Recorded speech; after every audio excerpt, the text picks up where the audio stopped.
അതൊക്കെ പറ്റും. നീ ഇതിനേക്കാൾ നല്ല അടിപൊളിയായിട്ട് ഫ്ലിപ്പൊക്കെ ചെയ്യുന്നതല്ലേ, പെഗ് വീലല്ലേ പ്രാക്ടീസ് ചെയ്താൽ പറ്റും കേട്ടോ.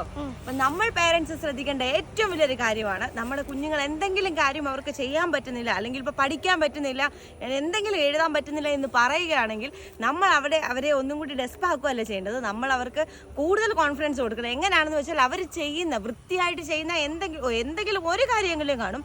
ആ ഒരു കാര്യത്തിൽ അവർക്ക് നമ്മൾ ഒത്തിരി കോൺഫിഡൻസ് കൊടുക്കാൻ പറ്റും. കാരണം നമ്മൾ ഈ പറഞ്ഞുകൊണ്ടേ ഇരിക്കണം, നീ അത് ചെയ്യുന്നതല്ലേ, നീ അതിൻ്റെ അത്രയും പാടില്ല ഈ കാര്യം എന്നുള്ളൊരു കോൺഫിഡൻസ് നമ്മൾ അവർക്ക് കൊടുക്കുകയാണെങ്കിൽ ഉറപ്പായിട്ടും അവർക്ക് ഈ പാടെന്ന് പറയുന്ന എല്ലാ കാര്യങ്ങളും ചെയ്യാൻ എളുപ്പമായിരിക്കും. അപ്പൊ നീ ഒന്നും കൂടെ ചെയ്തു നോക്കിയേ.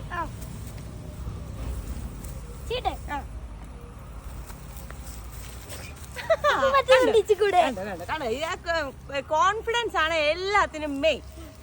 അപ്പൊ പുതിയൊരു വീഡിയോ ആയിട്ട് കാണാം.